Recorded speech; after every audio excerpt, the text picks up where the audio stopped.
अस्सलाम वालेकुम students, welcome to easy maths. आज हम एक्सरसाइज 1.2 के क्वेश्चन नंबर 2 का पार्ट नंबर 2 डिस्कस करने जा रहे हैं। मैंने आपको प्रीवियस वीडियो में भी बताया था, जिसमें मैंने इसका पार्ट नंबर 1 आपको करवाया था। उसमें मैंने आपको बताया था कि इन क्वेश्चंस के सोल्यूशन के लिए इम्पॉर्टेंट है कि आपको लॉज ऑफ इंडिसेस आने चाहिए हैं, जिसके ऊपर हमारे चैनल के ऊपर सेपरेट एक वीडियो अवेलेबल है। आप उसको एक दफ़ा लाजमी देखें ताकि आपको इन क्वेश्चंस को सॉल्व करने में आसानी हो। तो चलते हैं अपने पार्ट की तरफ। सबसे पहले हमारे पास जो सबसे पहले हमारे पास स्टेप बनेगा वो है हमारे पास कि हम नेगेटिव पावर को नहीं यूज़ करते हैं। तो हम नेगेटिव पावर को, मैंने प्रीवियस वीडियो में भी आपको रेफरेंस बताया था कि नेगेटिव पावर को ख़त्म करने का तरीका क्या होता है कि आप, इसका रेफरेंस मैं यहाँ साइड पे दे रही हूँ, कि अगर आपके पास a/b लिखा हुआ हो और उसके पास कोई भी नेगेटिव पावर -m हो, तो अगर हमने उसको पॉजिटिव करना होता है तो हम उस वैल्यू का रेसिप्रोकल ले लेते हैं। और पावर क्या हो जाती है? पॉजिटिव हो जाती है। ठीक है, तो इसका पहला स्टेप हमारे पास क्या बनेगा? 4/3 हो जाएगा, ये रेसिप्रोकल हो जाएगी वैल्यू और इसकी पावर क्या हो जाएगी? पॉजिटिव हो जाएगी। फिर डिवाइडेड बाय, इसकी तो पावर पॉजिटिव ही है तो इसका हमारे पास कोई इशू नहीं है, ये हम ऐसे ही लिख लेते हैं। और 16/27, आप देखें ये भी एक्सपोनेंट फॉर्म में लिखा हुआ है, ये भी एक्सपोनेंट फॉर्म में लिखा हुआ है, तो क्यों ना हम इसको भी एक्सपोनेंशियल फॉर्म में ही लेकर चले जाएं। तो एक्सपोनेंशियल फॉर्म में ले जाने का तरीका होता है कि आप उस नंबर का एलसीएम ले लें और उसको फैक्टर्स आपको पता चल जाएंगे कि वो किसकी पावर बनती है। तो 2 8 16 आ जाएगा, 2 4 8 हो गया, 2 2 4 हो गया और ये 2 1 2 हो गया। ठीक है, तो ये आपके पास 16 किसके बराबर आया है? 2 की पावर 4 के बराबर आया, क्योंकि ये 4 टाइम्स मल्टीप्लाई हो रहा है।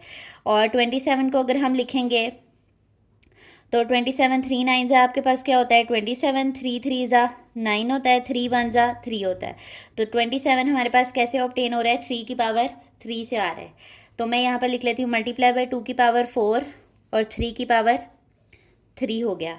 ठीक है, अब हमारे पास 4 को एलसीएम फॉर्म में अगर मैं लिखूं तो 4 किस तरह लिखा जा सकता है? मेरे पास 4 2 का स्क्वायर होता है, तो 2 का स्क्वायर डिवाइडेड बाय 3 और आपके पास होल पावर स्क्वायर। इस डिवीजन को अगर मैं मल्टीप्लिकेशन में चेंज कर दूं तो आपके पास ये वैल्यू रेसिप्रोकल हो जाएगी, 9/4 हो जाएगा। क्यूब आ गया यहाँ पर और 2 पावर 4 3 पावर 3 आ गया। ठीक है, अब मेरे पास ये होल पावर है। चलें एक और स्टेप हम बना लेते हैं इसके लिए। 2 पावर 2 3 और स्क्वायर, 9 किसका स्क्वायर होता है आपके पास? 3 का स्क्वायर होता है। और 4 किसका स्क्वायर होता है आपके पास? 2 का स्क्वायर होता है। ठीक है, और यहाँ पर क्या आ जाएगा? 2 power 4 3 power 3 3 raise to power 3। अब आप देखेंगे इनके ऊपर होल पावर्स हैं, आपके पास इसके ऊपर होल पावर्स 2 है, इसके ऊपर होल पावर क्या है? 3 है। तो हमने एक लॉ ऑफ इंडस पढ़ा था हमारे पास कि अगर हमारे पास फ्रैक्शन में कोई नंबर्स लिखे हुए हों और उसकी कोई होल पावर हो, n कोई होल पावर हो, लॉ ऑफ इंडिसेस में पढ़ा था हमने, तो हम उसको सेपरेट सेपरेट उसकी पावर अलॉट कर सकते हैं और वो होते डिवाइड ही हैं।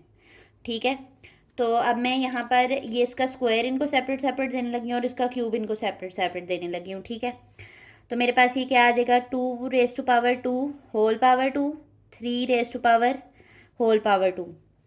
इसी तरह 3 power 2 whole power 3, 2 power 2 whole power 3 और 2 की पावर 4 वैसे ही और 3 की पावर 3 भी वैसे ही। ठीक है, अब हमने ये भी लॉ ऑफ इंडिसेस के अंदर पढ़ा था कि अगर आपके पास किसी नंबर के ऊपर डबल पावर्स होती हैं तो वो आपस में क्या हो जाती हैं? मल्टीप्लाई हो जाती हैं। अगर किसी की पावर m है, इंटरनल पावर m है और आउटर जो पावर है वो, होल जो पावर है वो n है, तो आपस में m और n आपस में क्या हो जाते हैं? मल्टीप्लाई हो जाते हैं। ठीक है, तो ये लॉ ऑफ इंडिसेस को साथ साथ जो है वो रेफ़र करना इम्पॉर्टेंट है। ठीक है, इसके बगैर अगर आप डायरेक्ट सोल्यूशन करते हैं तो वो आपने सिंपली क्रैमिंग की हुई है, आपको उसका कॉन्सेप्ट नहीं क्लियर। तो 2 2 क्या हो जाएगा? ये 4 हो जाएगी इसकी पावर, 3 की पावर 2 तो 3 की पावर 2 ही आएगा। मल्टीप्लाई 2 3 क्या आएगा? 6 और 2 3 यहाँ पर भी 6 आएगा। मल्टीप्लाई बाय 2 पावर 4 और 3 पावर 3। ठीक हो गया। अब आप देखें ये 2 पावर 4 और ये 2 पावर 4 बेसिस सेम है इनकी और ये मल्टीप्लाई हो रहे हैं नंबर्स। ठीक है, इसी तरह 3 पावर 2 और 3 पावर 3 की भी बेसिस सेम है, तो ये पावर्स नंबर्स आपस में क्या हो रहे हैं? मल्टीप्लाई हो रहे हैं। तो मैं इनकी क्योंकि बेसिस सेम है और पावर्स अगर नंबर अगर मल्टीप्लाई हो रहा हो तो आपके पास पावर्स क्या हो जाती हैं, ऐड हो जाती हैं। अगर कोई सेम नंबर्स हों और उनके ऊपर डिफरेंट पावर्स मौजूद हों हमारे पास, तो हमारे पास पावर्स क्या हो जाती हैं, प्लस हो जाती हैं। ठीक है, तो ये वाला लॉ ऑफ इंडस हम यहाँ पर अप्लाई करने लगे हैं, लेकिन आपने ध्यान रखना है कि बेसिस सेम लेनी है आपने। ठीक है, तो ये 2 पावर 4 और 2 पावर 4 को मैंने एक दफ़ा लिख लिया और ये 4 + 4 हो गया। मल्टीप्लाई बाय 3 पावर 6 वैसे ही आ गया क्योंकि इसकी कोई बेस नहीं है।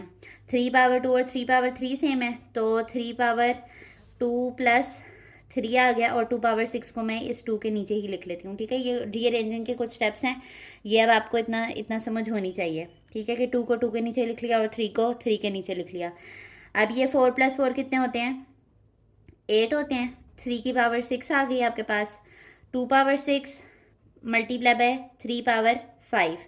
अब हमने ये भी पढ़ा था कि अगर आपके पास कोई दो नंबर्स हैं जो कि डिवाइड हो रहे हैं और उनके ऊपर कुछ सेपरेट पावर्स हैं सेम बेसिस वाले, लेकिन अगर एक नंबर आपके पास ए है और उसकी पावर एन है और वही दूसरे नंबर के ऊपर पावर एन है, तो वो पावर्स आपस में क्या हो जाती हैं, मल्टीप्लाई हो जाती, माइनस हो जाती हैं। वो पावर्स आपस में क्या हो जाती हैं, माइनस हो जाती हैं। तो अब हम यहाँ पर माइनस करने लगे हैं पावर्स को। तो ये आप देखते जाएं, बेस आपके पास एक ही दफ़ा आ जाएगी, 8 - 6 हो जाएगा और 3 पावर 6 - 5 हो जाएगा। ये मैंने ये वाला यहाँ पे लॉ ऑफ इंडस इस्तेमाल किया है। ठीक है, 8 में से आपके पास 6 जाएंगे तो क्या आ जाएगा, 2 पावर 2 आ जाएगा, और 6 में से 5 जाएंगे तो आपके पास क्या आ जाएगा, 3 पावर 1 आ जाएगा। 2 का स्क्वायर खोलेंगे हम तो क्या आ जाएगा, 4। 2 के स्क्वायर का मतलब है कि 2 टाइम्स मल्टीप्लाई हो रहा है, तो ये 4 आता है आपके पास। और 3 1 टाइम मल्टीप्लाई होगा तो क्या आ जाएगा, 3। 4 3 का क्या होता है आपके पास, 12। ये सिंप्लीफिकेशन का आखिरी स्टेप था आपके पास। ये कंप्लीट सोल्यूशन जो है वो हमने यहाँ पर हमारा कंप्लीट हो गया सोल्यूशन। होप आपको ये क्वेश्चन समझ आया होगा। साथ साथ लॉ ऑफ इंडिसेस की जितने भी हैं आपके पास ये रेफरेंसेस हैं, ये आपने देना बहुत ज़्यादा इंपॉर्टेंट है, और सोल्यूशन को एक नीटनेस के साथ लेकर चलना ये भी बहुत ज़्यादा इंपॉर्टेंट है। ये जो साइड पे रेफरेंसेस दिए जाते हैं ये बहुत ही खूबसूरत इम्पैक्ट छोड़ते हैं आपके क्वेश्चन के ऊपर, कि ना सिर्फ ये एग्जामिनर को ये बताते हैं कि आपने समझ कर क्वेश्चन को हल किया है, और बल्कि ये प्रेजेंटेबल भी लगता है आपका क्वेश्चन इस तरह। अब आप सोचें कि अगर मैं इतने पोर्शन को हाइड कर दूँ तो ये आपका बस डायरेक्ट प्रोसीजर होता जा रहा है, ये कैसे हो रहा है हमें नहीं पता चलेगा, लेकिन हम रेफक हमारा ये बताता है कि हमें इस सारे कॉन्सेप्ट की अंडरस्टैंडिंग है जो कि हमने पढ़ा है। तो होप आपको आज का लेक्चर समझ आया होगा। अगर आपको हमारा वे ऑफ टीचिंग ईजी लगता है तो हमारी वीडियोज़ को लाइक कर दिया करें और चैनल को सब्सक्राइब कर दें ताकि ऐसी आसान वीडियोज़ आप तक पहुँचती रहें। अल्लाह हाफ़िज़।